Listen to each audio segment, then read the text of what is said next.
What would you do with a brain if you had one? Hello to everyone out there in our audience. My name is Spencer Baculi. I am the associate editor of Bounding Into Comics, and I would like to welcome you to the Daily Stupid, where we cover some of the dumbest and most idiotic things happening around the world and on the internet. Today, as always, we've got more stupid, including Joe Biden, Kathy Griffin, the city of Oakland, California, and a particularly shitty Black Lives Matter protester. With that, buckle up and let's get into it. And here we go. First up today, we have Joe Biden, that old Daily Stupid mainstay. On March 25th, during the first press conference of his presidential career, President Biden was asked about his thoughts on the ongoing debate surrounding the elimination of the filibuster.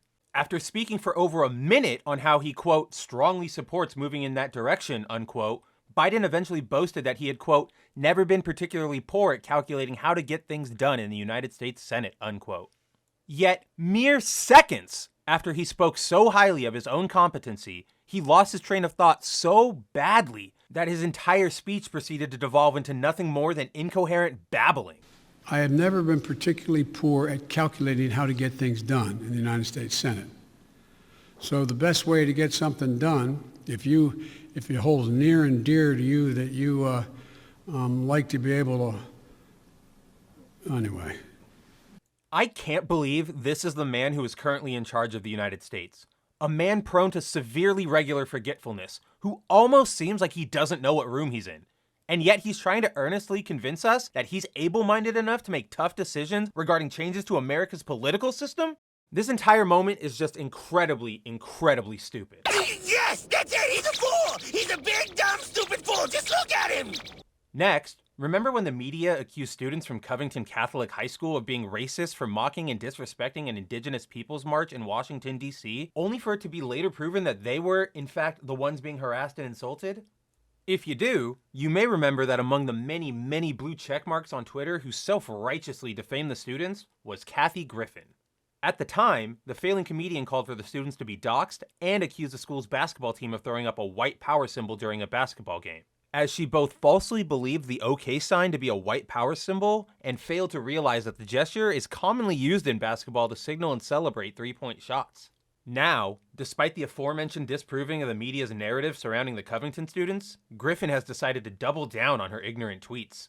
On March 26th, Griffin announced to her Twitter followers that the Covington Catholic students, who had lost their previous bid to sue her over her calls to dox them, quote, are appealing the Kentucky State Court's dismissal of their case against me for tweets I sent out during the incident on the National Mall. They want money and to set a precedent. I will not back down. Ever. Unquote. Imagine being so full of yourself that you cannot admit, even in the face of overwhelming evidence, including videos and apologies from a number of those who made similar accusations, that you were in the wrong. Welcome to the Daily Stupid, Griffin. We'll see you the next time you need attention. Shut up, you idiots! Continuing on the topic of California craziness, on March 23rd, Oakland Mayor Libby Schaaf announced that low-income families would begin to receive a no-strings-attached universal basic income of $500 a month, courtesy of the privately funded Oakland Resilient Families Program.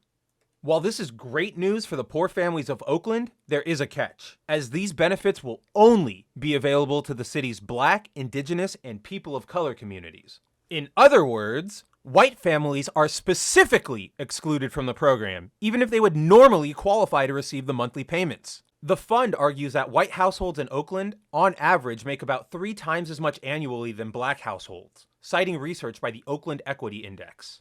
Yet, the city-funded project fails to distinguish between the recent influx of wealthy white residents from the surrounding areas and its resident population of low-income white families, grouping them together in one generalized white category. In fact, by the Oakland Equity Index's own admission in their most recent report, published in 2018, they identified that 8.4% of the city's low-income residents were white. So what happens to them? Apparently, they're SOL. However, there's also another reason why white families are excluded.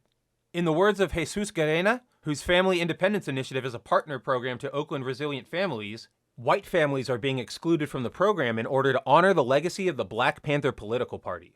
According to Garena, quote, guaranteed income has been a goal of the Black Panther platform since its founding. Direct investment in the community in response to systemic injustices isn't new, unquote. Congratulations, Oakland politicians. Not only have you lost the Raiders, but you've also lost any shred of integrity. as your city will now stand as an example of the racist endgame of critical race and social justice theory. With this exclusion, you've proven just how stupid you truly are. What are you, a damn idiot? And finally today, back on February 1st, a statue of Abraham Lincoln found in the city of Boise, Idaho's Julia State Park was defaced by Black Lives Matter protesters, who draped it in a BLM flag and covered it in paint and fecal matter. They also placed a sign asserting that, quote, the prison industrial complex is modern-day slavery, unquote, in the monument's hands. Now, just a little under 2 months later, authorities have reportedly arrested 37-year-old Black Lives Matter activist and Boise State University Associate Professor Terry Wilson in relation to the February vandalization, after physical and electronic evidence led law enforcement officers to secure a warrant for his arrest. According to a police press release, Wilson attempted to flee as they arrested him, but, quote, officers chased after Wilson and were able to stop him and take him into custody, at which time Wilson was found to be in possession of a firearm, marijuana, and drug paraphernalia, unquote. They further noted that after his arrest, quote, Wilson was taken to the hospital and was medically cleared before being booked into the Ada County Jail, unquote. He has since been charged with, quote, several misdemeanor counts, including injuring monuments, ornaments, and public improvements, resisting and obstructing officers, possession of marijuana, and possession of drug paraphernalia. Honestly, I don't have a lot to say about this one. Wilson's actions speak for themselves. What a way to make the daily stupid. You're totally not serious. You can't be that stupid, right? No, he might actually be that stupid. And with that, this has been your Daily Stupid. If you have suggestions for tomorrow, leave a comment down below or hit us up on social media. Until then, take it easy and do your best to avoid being featured in this series.